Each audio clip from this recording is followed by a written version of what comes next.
Good morning, everyone. Welcome to our live broadcast from our sanctuary here at the Center for Spiritual Living, Tampa Bay. I'm Reverend Laine Morgan, and I serve as the senior minister here and the spiritual leader of this beautiful community. And I would like to welcome all of you into spiritual community this morning from wherever you are. If you're right here in Tampa, I cannot wait until we get to come back together in person. But if you're joining us from wherever you are in the country or the world for that matter, I hope you find something here that keeps you coming back online with us. We're going to start with an opening prayer, and then I'll share my lesson this morning and thoughts with you. And then at the end, I will talk about community announcements and such if you want to stick around for that. So I invite you to set your cup of coffee down for just a second and get comfortable and join with me in an affirmative prayer. I'll speak these words in first person, and I invite you to take them as your own, as you like. So let's pray together. Let's just take a deep breath wherever you are. A deep breath of gratitude for this morning, this moment that we share. And what I know in that breath is that God is. The infinite intelligence of the universe breathes in as and through me, and in as and through each one listening to this prayer. I know that this divine intelligence expresses as love, as light, as life, as harmony, as joy, and it does so continuously as it always has. This power is everywhere present. It is all-knowing, and it is all-powerful. And it creates each and every individual expression of itself. And that life is just spirit interacting with itself all the time. And therefore I know that life is good. I am one with this life. Everyone is one with this life. Wherever they are on the globe, in the universe, we are a part of this one. And so I call forth into this moment, a moment of peace, a moment of togetherness, a moment of community and connection. I know that the technology supports us beautifully this morning, and that everyone who is supposed to be with us right here and right now are here. Wherever they may be physically, they are here in spirit, they are here in mind. And so I know that everything that needs to be said this morning is said, and what is needed to be heard is heard.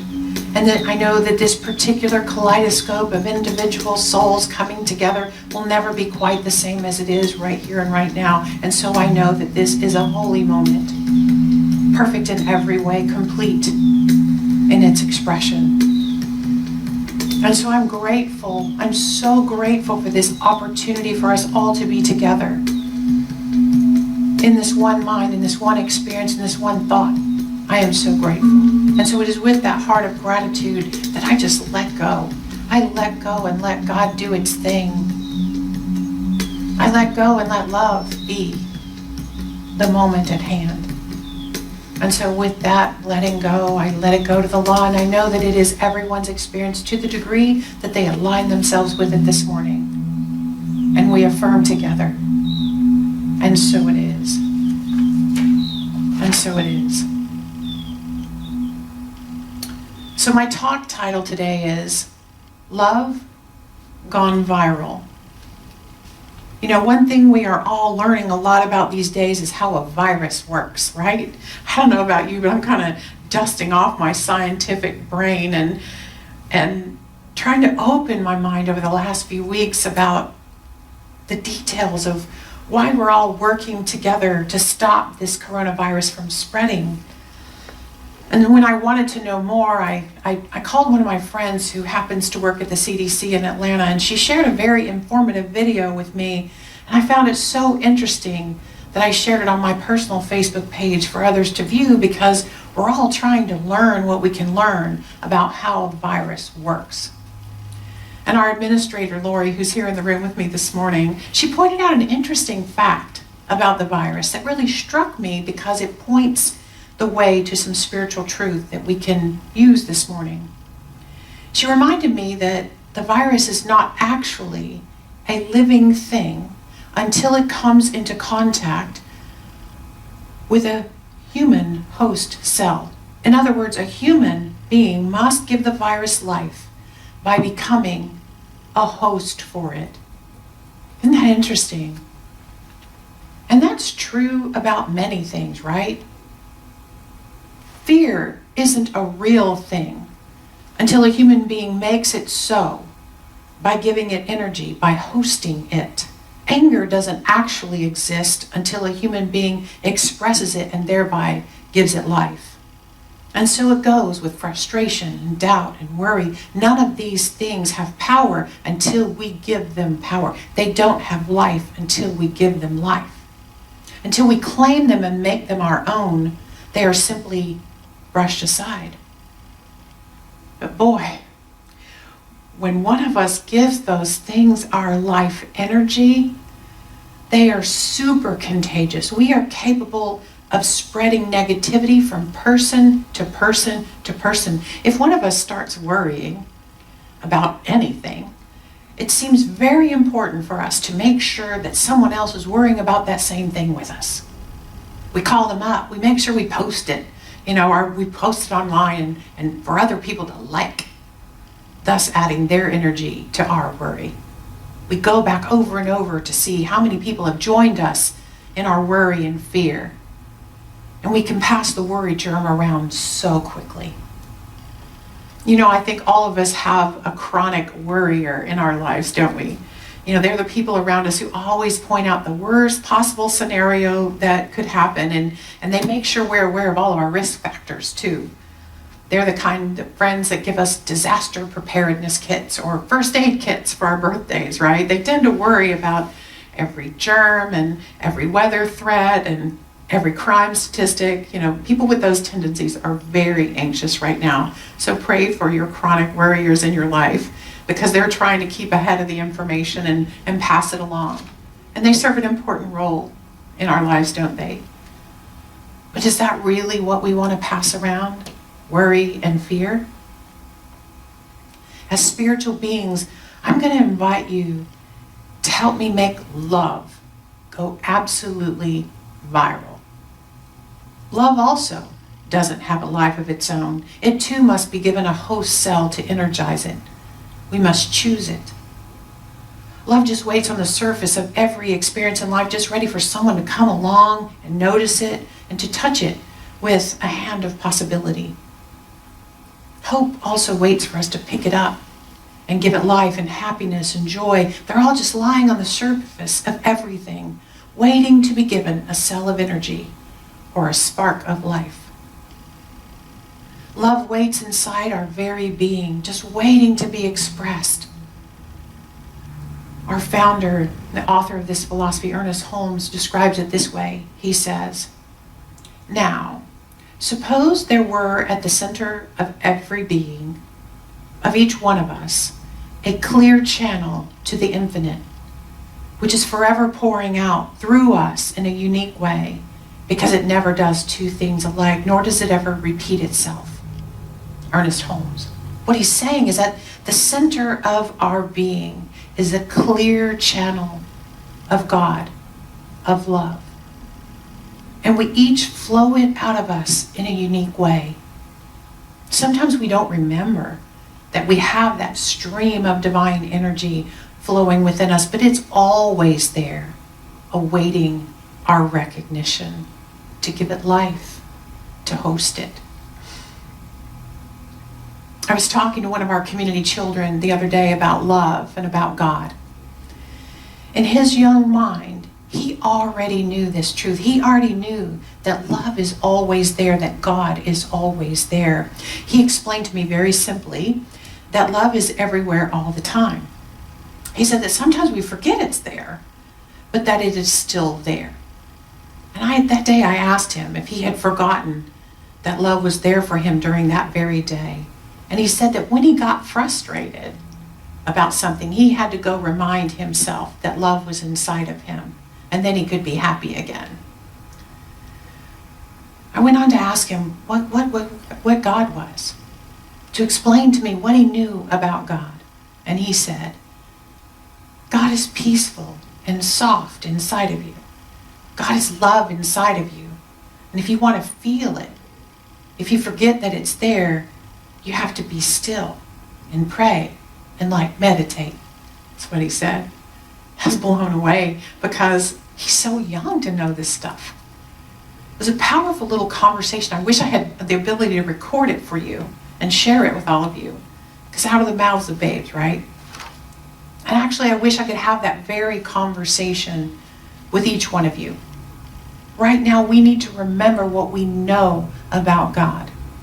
We need to remember that God is everywhere all the time. We need to remember that love is everywhere all the time. We really need to remember that we have a clear channel of God energy within our very beings all the time. I think the world needs to know this right now. We're all carriers of the love virus, the God virus. And just like any other virus, it is contagious. And when it is given cells of energy, cells of life to begin spreading, it spreads. Love spreads the same way that everything spreads. Through transmission, through contact, through touching each other, through talk, as we have learned this week. The beautiful thing is that this virus can spread even over the airways, even virtually. Let's decide to be a part of the spreading of love. So how can we do this right now, even at this distance? I have some thoughts. I want to share some ways. Number one, I'm calling sacred work. Sacred work. I was reading about a medical team meeting at a hospital the other day. And before rounds, the doctors had gathered into a meeting as a group before going to visit the patients in isolation with the virus. And they were questioning their strength of their ability to keep going another day. And the hospital chaplain was a part of the group, and he stepped forward and asked the doctors to remember one thing. Quote, "We are ordinary people called to do sacred work." Unquote. It's not often that we're asked to remember that, even though we're just ordinary people. The work we are called to do is sacred. So if you're working in any of the essential businesses that are still open, or the medical field, you are ordinary people called to do sacred work. And quite frankly, if you are just simply staying home, you are an ordinary person called to do that sacred work. No matter what you do, it matters who you are doing whatever it is that you do. See yourself as a source of love, going about the world doing your sacred work. I asked on Facebook this week of how you are being the light in your world, kind of the same question, right? And so many of our community members began sharing, chiming in with how they were doing their sacred work. Calling friends who are alone, or helping neighbors with tasks, or running errands for people who can't run them themselves, praying for others. It doesn't matter how you spread your love around. Just know that you're always doing sacred work. Number two, stay close. Stay close. Nothing can separate you from your good, not even social distancing. Love knows no boundaries and no distance. You've got to figure this out for your individual situation. How to stay close. You know, I've started doing FaceTime or video calls with as many people as I can. You know, I only moved to Florida 2.5 years ago, and to Tampa about 6 months ago. And I really don't know many people here outside of our spiritual community. Just haven't had the chance. But I have many, many friends all over the country. I have friends and family who may be miles away. But with our current technology, staying close really is a matter of choice. So I invite you to be vulnerable and ask for the connections that you desire. Take off your own mask and let someone spread the love virus to you. Breathe it in. You know, send it back out. Send photographs to your loved ones. Participate in Facebook communication or other social media, but reach out and figure out how you are going to keep those people who are important to you close to you. Remember, God shows up in our relationships with others. Spirit calls us forth into relationship with life, with other people, with our deepest selves. Stay close. Number 3, know truth. In every situation we find ourselves in at this time, we are being called forth to know spiritual truth. You know, when one person dies in normal everyday life, we touch our physical mortality for just a brief time. But in a pandemic, we're being asked to witness the awakening to the mortality of the human race as a collective experience. In times such as these, we are best served in remembering the spiritual truth, the eternality of the individual soul forever unfolding. We are best served in returning to our faith that love reigns supreme in every situation. We are best served in holding our faith that on a spiritual level, all is well. Everything is unfolding in divine intelligence. We have to look this situation right in the eye and know the absolute truth that things change. Things come together and things fall apart, and the coming together of things feels so wonderful most of the time. And when things fall apart, it usually feels painful and stressful, and we suffer to the degree that we don't want things to change. If we can loosen ourselves up in knowing the truth, we need not suffer more than is humanly necessary. Truth is the gateway for love to shine through, compassion to shine through, and become the root of our experiences. So know truth. Number 4, continue giving generously. You know, if you're naturally a giver, these social distancing guidelines are pretty isolating. You know, I hear it in your voices when you ask, how can I help? How can I serve, Reverend Laine? What can I do?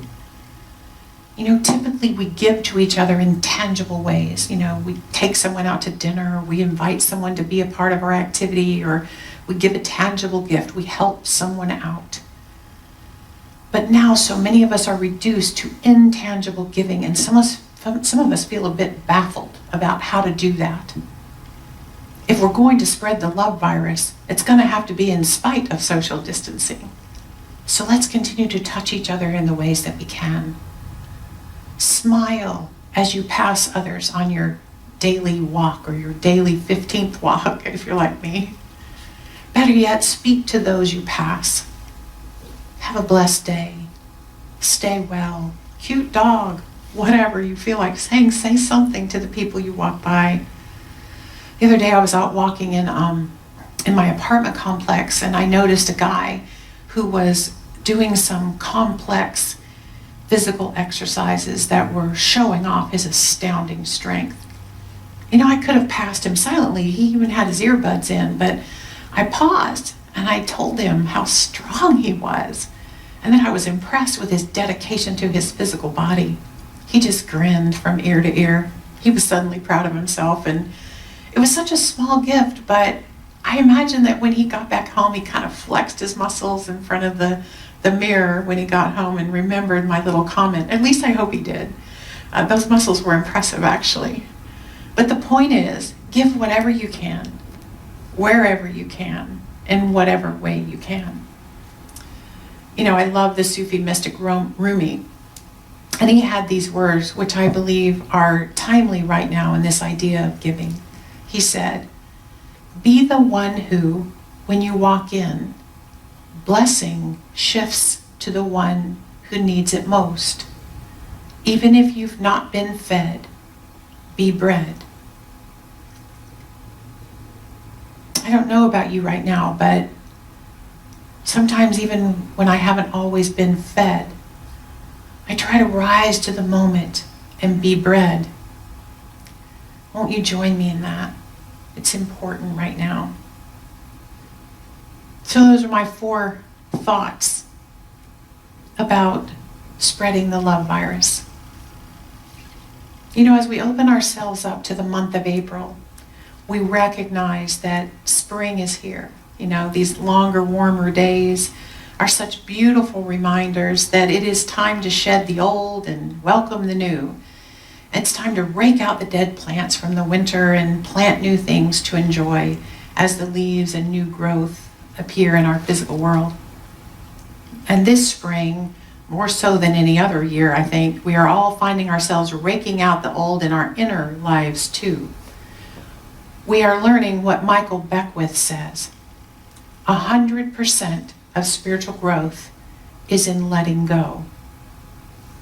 Let me say that again. Michael Beckwith. 100% of spiritual growth is in letting go. This year, in these days, we are letting go of so much. Most of us have let go of our routines and our patterns, and we've let go of our habitual choices, and we are now being asked to make new choices. And almost all of this is happening internally, within our private thoughts and within our homes and in our personal lives. Let's be gentle with all of this. You know, I said the other day that now is the time for bunny slippers. Now is the time to just be comfortable. You know, we're all grieving these losses and we're all welcoming newness. So much change is everywhere. And if we can gently embrace the change with a loving heart, we're going to be in better shape. Sometimes all of this feels so dark. And I want to remind you what Dumbledore said in the Harry Potter series. I don't quote Harry Potter much. Dumbledore said, "Happiness can be found, even in the darkest of times, if one only remembers to turn on the light." You're never alone. Spirit is with you in your heart, in your home, in the midst of all the changes. You know, in the Talmud it is written that every blade of grass has its angel that bends over it and whispers, "Grow, grow." I don't know if you believe in angels beyond this realm, but what I do know is that we are capable of being angels ourselves. Let us join together and look at each other as we are going through this situation together, and let us be the whisperers in other people's ears. Grow, grow. There are lessons all around us, spiritual lessons all around us. One of my ministerial colleagues, Reverend Veronica Baez, wrote a meaningful poem on Friday of this week, and she gave me permission to share it with you this morning in closing. It is so timely and so good. It is called Masks. And she wrote it after a trip to the farmer's market in Texas. She lives near the Dallas area. And I hope it resonates with you as much as it did with me. This is Masks. All of our lives, we have worn masks. The mask of courage, hiding fear. The mask of toughness when we are feeling overwhelmed. The mask of bullshitting people when we are really uncertain. The mask of being headstrong when in fact we are lost and confused. The mask of health as we suffer in silence. The mask of materialism shadowing insecurities. The mask of a false marriage hiding our loneliness and longing. The mask of leadership evading indecisiveness. Now, our masks are visible from an invisible predator. Basic blue, tie-dye hippie masks, onyx like Darth Vader. Eyes still exposed, revealing vulnerability on full display. Our masks tell the same stories, but in a different way. Deep behind the masks, we are being called for intimate connections despite physical restrictions, demanding equity in the face of injustice, righting all that is wrong, exposing the political charlatans and moneymongers, while Mama Earth exhales deep and long. We are being called to a luminous love that weaves songs on balconies, a global awakening of our unity as we drop off care packages, an invitation to pause, reflect, and reset, empathy arising, bearing witness to this collective shift, while opening a portal for a new world to be, unmasked and truly free. Thank you, Reverend Veronica. Oh, the masks we wear and have worn our whole lives. Without masks, we can spread love in our authenticity. And I pray that our experiences at this time teach us the kind of masks that keep us physically safe and the kind of masks that distance us from having true connection with love. See, I truly believe that love is the answer for this day. It always has been and it always will be. Let's make love go viral. I hope I can always keep myself mask-free and infect you with this love. And I truly hope you give it right back to me. Spread this love germ virtually now. And in time, I have faith that we will physically spread the love virus in person with each other very soon. Will you join me in prayer? Oh, I just breathe in that breath of love. I take off my mask and say yes to love. And I invite each one hearing this prayer to unmask, be authentic, be real, and lean into giving love, staying close, knowing truth, doing our sacred work wherever we go, whatever we're doing. God is with us. God is in us. That is what I know. That is what I know today, and that is what I have always known. Love is always the answer. And so I invite the Spirit Divine to guide us in spreading this love virus and being the community that we know we can be, and holding each other strong and whispering, grow, grow, grow, grow. And I'm so thankful for this group of people that have gathered here virtually this morning. I'm so thankful for those that will listen to this in the days to come. And I know that love is spread from my open heart to yours. So in that heart of gratitude, I just let go. I know that all is well.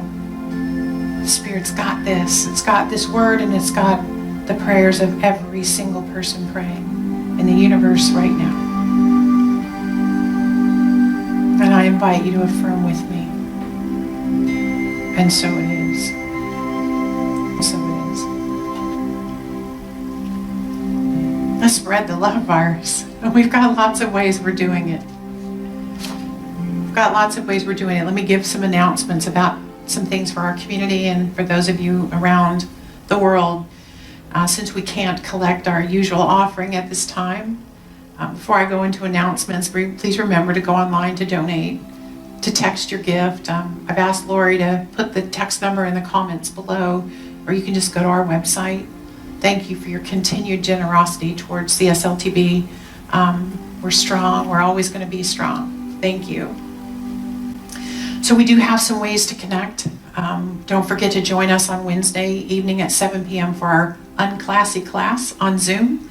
The link is in the newsletter if you received that, and also on the members only Facebook page. This week we'll be discussing this idea of the masks that we wear. I think it's a very important topic to discover, to collectively explore. And if you don't have the link and you want it, email info@csltampabay.org. Lori can put that in the comments too. If you want to join us virtually on a Zoom where we can see each other on Wednesday night, that's a great thing to do. And next Sunday is Easter. We'll be doing Easter really differently this year, but we are going to do a Zoom Easter Bonnet Bunny Brunch. I think that's the name of it. Next Sunday at 11:30. So after we finish our talk, I'm going to get my lunch and go out into the fellowship hall and share an Easter brunch with all of you. Please gather your food and your Easteriest stuff. An extra credit for Easter bonnets if you've got some creative time. play with that. Just join us. We just want to see each other and share a collective Easter moment together next Sunday. Again, if you need the link, send an email. And I want to announce that starting tomorrow, if you haven't seen it on my personal Facebook page or on the members only page, I will be hosting. Starting tomorrow, I'm going to host a daily spiritual practice time every morning at 9 a.m. Eastern on Zoom. An email was sent out to our database with the link. You can check out the members' Facebook page too. And so let's come together at 9 o'clock every morning. I'm going to share a reading or a prayer or a meditation or journaling exercise. I don't know what we're going to do, but I figured, heck, I'm doing my spiritual practice every morning. I might as well open it up to others who might want to come together and do some spiritual practice. So let's start the day in spiritual awareness together. It's called a sacred cup. So bring your coffee or your tea or whatever is in your sacred cup every morning. Pajamas and bedhead are welcome. We just come together and see you every morning. That's my hope. So I pray that you have a blessed day. Namaste. And we'll see you next Sunday, if not before. God bless you.